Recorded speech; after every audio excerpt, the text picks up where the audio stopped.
Now, for many decades, Sony has been known for its PlayStation and gaming business, even though they have several different industry and technology segments. But in recent years, the company has been making a bigger push beyond just gaming. Their goal is to become what they call an entertainment trading house.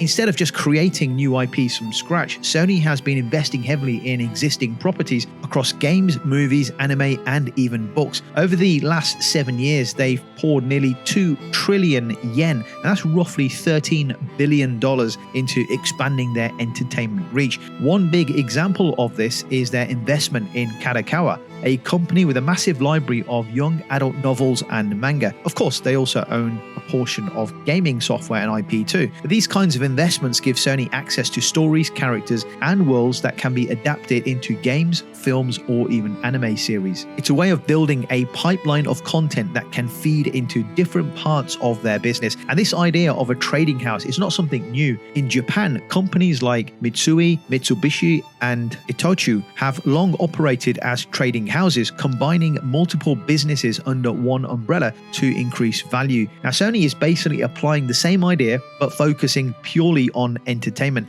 And this is a big deal because entertainment today is all about the ecosystems. If you think about Disney, for example, they own Marvel, Star Wars, Pixar, ESPN, and much more. Each franchise then supports others. Sony is trying to build its own version of that, where a hit anime might become a PlayStation game, or a PlayStation game might become a blockbuster movie. And we're seeing it with game franchises currently with PlayStation, where they're taking those IPs like The Last of Us and God of War and Ghost of Tsushima, and they're moving them over into TV series and movies. But not everybody is convinced. Analyst Ayaka Inamata from Daiwa Securities has pointed out something very interesting. She says that there is a gap between Sony's actual business value and its stock price. And one reason might be that Sony isn't very transparent about how its entertainment strategy really works. The company has admitted and even said they'll start disclosing more details moving forward. At the very same time, Sony's been experimenting with how its teams work together. In September, they rolled out something called Pollinator Network. It's basically an internal talent sharing system powered by generative AI. The idea is to connect people across departments more effectively. So, for example, a film team might get insight from PlayStation engineers, or a gaming studio might borrow techniques from movie production. Already over 200 projects and cases have been influenced by this Pollinator Network system. So when you think about it, Sony isn't just trying to be a console maker anymore. They're prioritizing and positioning themselves as a multi-layered entertainment powerhouse, one that can compete with Disney, Netflix, or even Tencent in the long run.